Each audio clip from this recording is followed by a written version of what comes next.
ஸல்லல்லாஹு அலைஹி வஸல்லம் மன்னவர்களை தாழ்த்தி விட முயற்சி செஞ்சாங்க. அப்பதான் அல்லாஹ் இந்த வசனத்தை இறக்கணும்.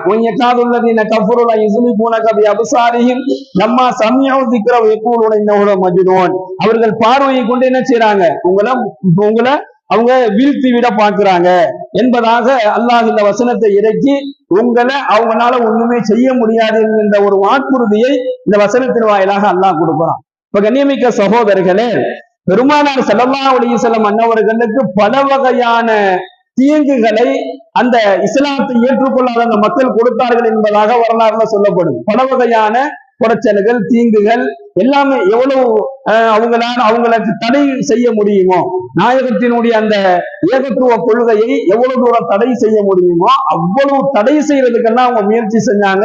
எல்லாத்துலயும் அல்லாஹ் அவங்களுக்கு வெற்றியை கொடுத்தான். அதுக்கு என்ன காரணம் அப்படின்னு சொன்னா, அல்லாஹுவை பெருமானார் ஸல்லல்லாஹு அலைஹி வஸல்லம் அன்னவர்கள் செய்த அந்த திக்ர் தான் அவர்களை பாதுகாத்துச்சு. எந்த நேரமும் ஒரு மனிதன் அல்லாஹுவை திக்ர் செய்யக்கூடியவராக இருந்தால் அந்த திக்ரை கொண்டு அல்லாஹ் அவரை பலவிதமான சூழல்களை விட்டு அல்லாஹ் பாதுகாக்கிறான், பலவிதமான ஆபத்துகளை விட்டு அல்லாஹ் பாதுகாக்கிறான். சிறிய பெரிய ஆபத்துகள், திடீரென்று வரக்கூடிய விபத்துகள், ஆபத்துகள், கண் திருஷ்டிகள், செய்வினைகள், கெட்ட மனிதர்களுடைய கெட்ட பார்வைகள், பொறாமைக்காரருடைய அந்த பொறாமையான பார்வைகள், இவ அனைத்தையுமே விட்டு ஒரு மனிதன் அல்லாஹ் எப்ப பாதுகாக்கிறானா, அவரிடத்துல திக்ர் இருந்துச்சுன்னா போதும். அவர் அல்லாஹ்வை அதிகமாக தியானிக்கக்கூடியவராக, அல்லாஹ்வை அதிகமாக திக்ர் செய்யக்கூடியவராக இருந்தால் என்ன செஞ்சிருவான், அல்லாஹ் அவரை பாதுகாத்துருவான். அப்ப யாரிடத்துல அதிகமான திக்ர் இருக்குதோ, சுப்ஹானல்லாஹ், அல்ஹம்துலில்லாஹ், லா இலாஹ இல்லல்லாஹ், பல வகையான திக்ரை ஸல்லல்லாஹு அலைஹி வஸல்லம் சொல்லி கொடுக்குறாங்க.